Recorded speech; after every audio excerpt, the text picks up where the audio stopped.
చాలా దుర్మార్గం కాదు, అదొక రాక్షసత్వం అనమాట, పైశాచికత్వం అనమాట. విమెన్ని ఇలా ట్రీట్ చేయాలి అని చెప్పేసి ఒక డిజైరబుల్ పర్సన్ కాదు, అదొక పైశాచికత్వం అండి. ఫస్ట్ టైం ప్రెగ్నెన్సీ వచ్చినప్పుడు నేను తీయించుకోను అని చెప్పేసి బెదిరిద్దామనేసి చూశానండి. తను నన్ను చాలా బెదిరించాడు. అబార్షన్ చేయించుకుంటావా లేదా అని చెప్పేసి ఇంటికి వచ్చి నన్ను కొట్టాడు. 2-3 డేస్ కొట్టాడు, అబార్షన్ చేయించుకుంటావా లేదా అని చెప్పేసి చాలా గట్టిగా బెదిరించాడు. అప్పుడు మా బాబు ఇంట్లోనే ఉన్నాడు. చాలాసార్లు లెగిచి ఏడ్చేశాడు అనమాట ఈ తన అరుపులకి.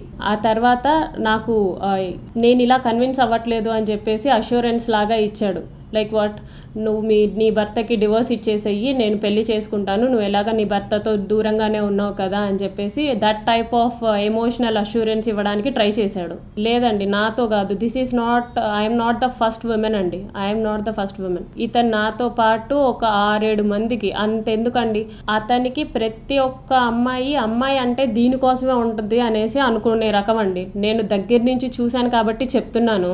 ఆయన్ని ఎమ్మెల్యేగా నిలబెట్టింది ముఖ రూపానంద రెడ్డి అనేసి ఒక పెద్ద మనిషి అండి. వాళ్ళింట్లో ఆడవాళ్ళని కూడా ఇలాగే చూస్తాడు, వాళ్ళింట్లో ఆడవాళ్ళ గురించి కూడా నా ఎదుట ఇలాగే మాట్లాడతాడు. వీడియో కాల్స్లో చాలా నీచంగా మాట్లాడతాడు. విమెన్ని ఎగ్జాగరేట్ చేసి ఎక్స్ప్లెయిన్ చేస్తాడు బ్రీఫ్గా.